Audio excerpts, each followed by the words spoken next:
Picture this. You're the most powerful man in wrestling.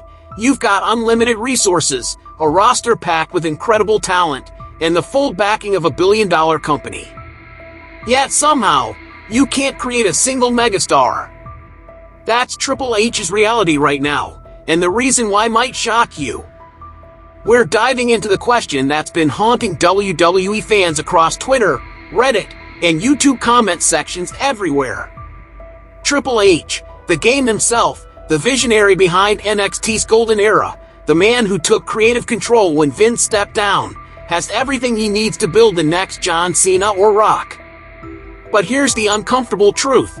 He hasn't done it yet. Today, I'm breaking down exactly why this is happening, what it means for WWE's future, and whether we're witnessing a fundamental shift in how superstars are made.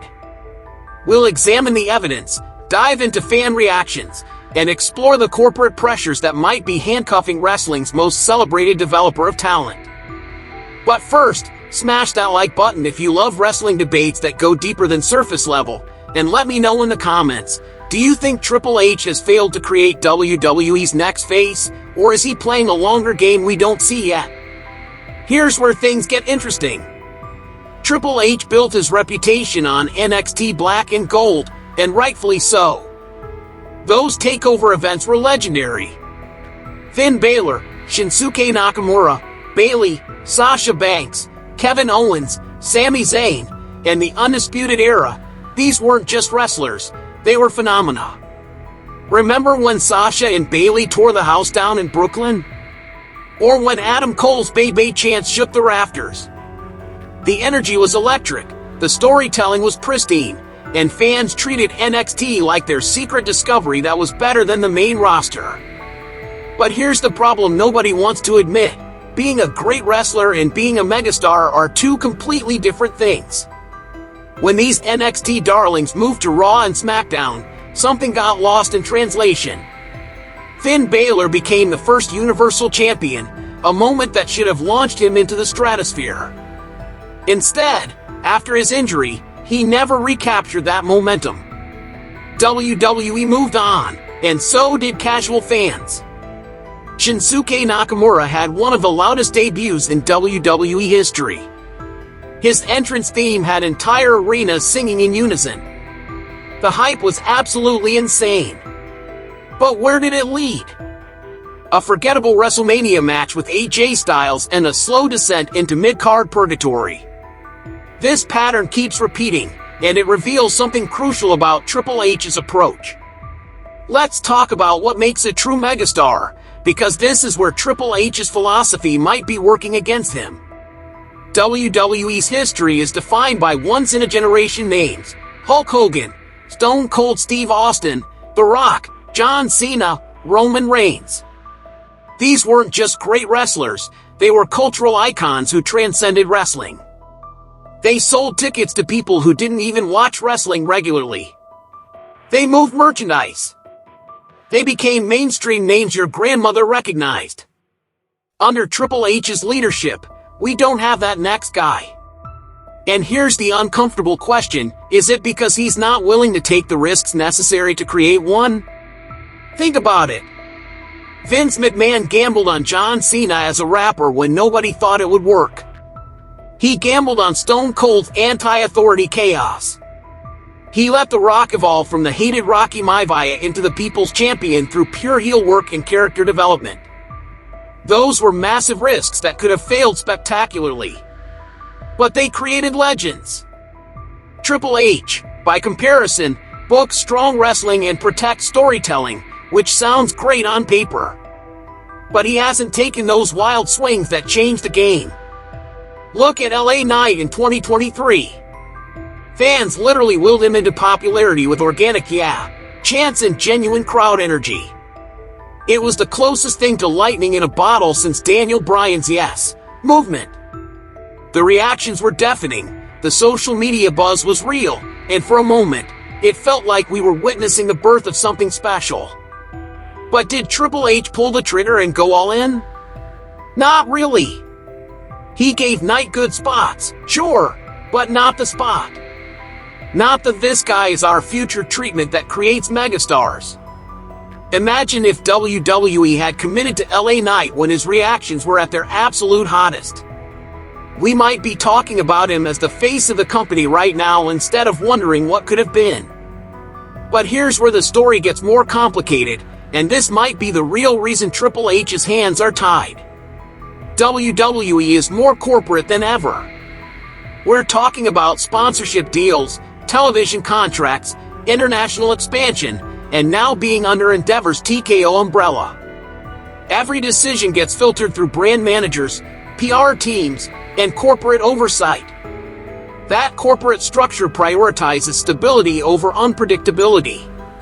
It's safer to stick with proven draws than gamble on someone new. It makes perfect business sense, but it's terrible for creating stars. Can you imagine Stone Cold in today's WWE? Chugging beers, flipping birds, and swearing on live TV? He'd never make it past the first brand meeting. Same with The Rock's Attitude Era promos, way too risky for today's corporate image. Triple H isn't just trying to create a star, he's trying to create one inside a much stricter corporate cage. And that cage might be killing some of the magic. Here's another piece of the puzzle that fans are starting to notice: WWE's over-reliance on part-timers and legends. When WWE wants a big ratings bump or a WrestleMania main event moment, where do they turn? John Cena, The Rock, Brock Lesnar, Randy Orton, and even Undertaker appearances. It's nostalgia booking that works in the moment. It sells tickets and generates buzz, but it completely blocks the path for younger talent. How can Braun Breaker or Carmelo Hayes truly break out when their spotlight moments keep getting overshadowed by legends returning for one more match? The longer WWE leans on the past, the harder it becomes for the future to shine. And here's something the Ultimate Script Guide talks about that applies perfectly here: audience expectations have changed dramatically. Back in the Attitude Era, Stone Cold had years to build momentum before fans demanded instant results. Today, if someone doesn't get hot within 6 months, the online discourse moves on. Look how quickly fans soured on Karrion Kross after his botched Raw debut, or how impatient people became with Ricochet's stop-start pushes. Triple H doesn't have the luxury of time to slowly craft a star. Modern audiences are restless, and they want the next big thing immediately. That pressure makes it exponentially harder to stick with long-term character development projects. Here's where Triple H's own philosophy might be working against him, and this connects directly to what makes content engaging across any platform. Triple H has always been a work rate first guy. He values great wrestling, logical storytelling, and protecting match quality. That approach creates incredible matches that hardcore fans love, but here's the thing: the mainstream doesn't fall in love with 5-star classics. They fall in love with personalities. John Cena wasn't known for 5-star matches, but his charisma and mic skills carried him to the top. The Rock's electrifying promos defined an era more than any technical moveset ever could. By focusing on in-ring ability as the primary foundation, Triple H risks overlooking performers who could capture mainstream attention with character and charisma over wrestling precision. Let's be honest about the talent Triple H has to work with, because this makes the situation even more frustrating. Braun Breaker has everything: size, intensity, athleticism, and family legacy.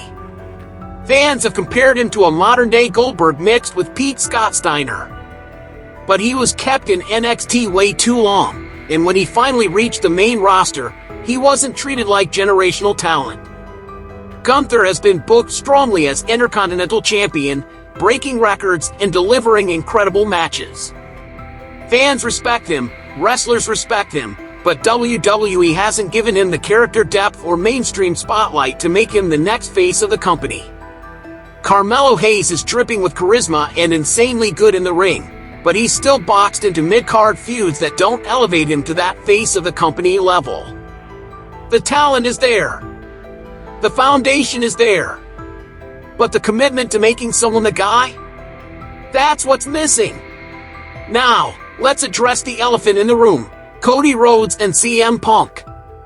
Cody feels like the face of WWE today, and his story has been compelling. But let's be completely honest, Cody is not a Triple H creation. Cody reinvented himself outside WWE and AEW and on the independent scene. He built the American Nightmare persona, returned with massive fan support, and Triple H simply capitalized on existing momentum. Same with CM Punk's comeback. When Punk walked through that curtain in 2023, fans lost their minds.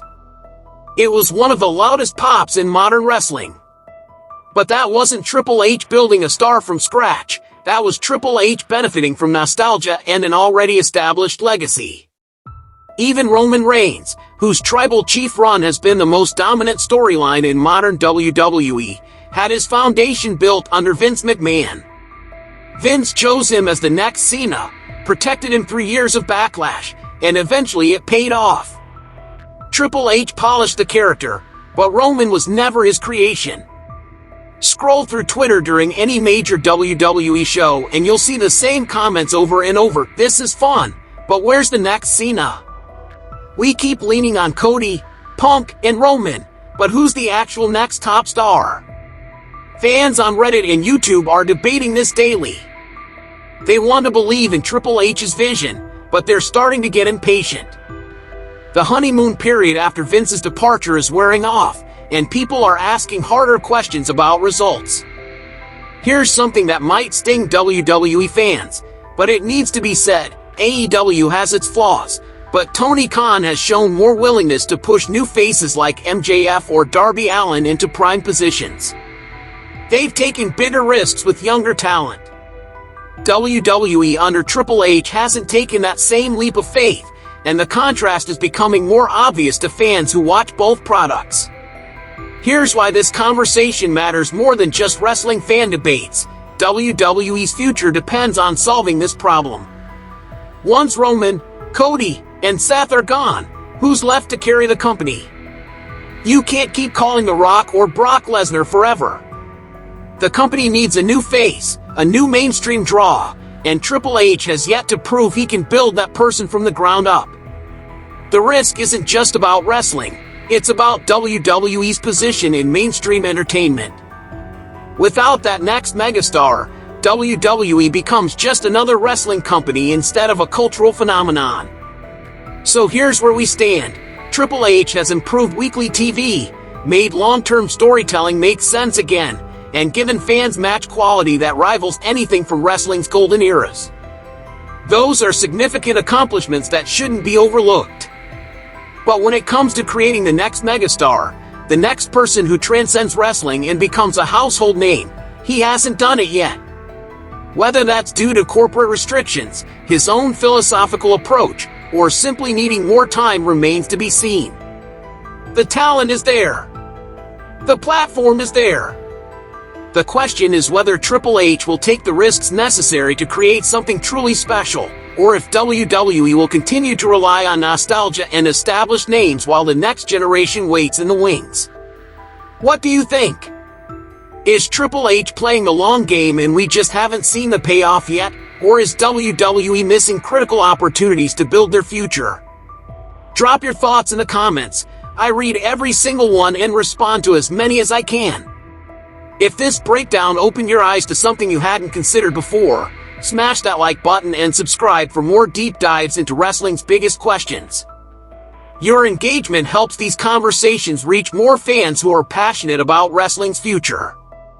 And here's a question for next week's video. If you were in Triple H's position right now, which current WWE superstar would you go all in on as the next face of the company?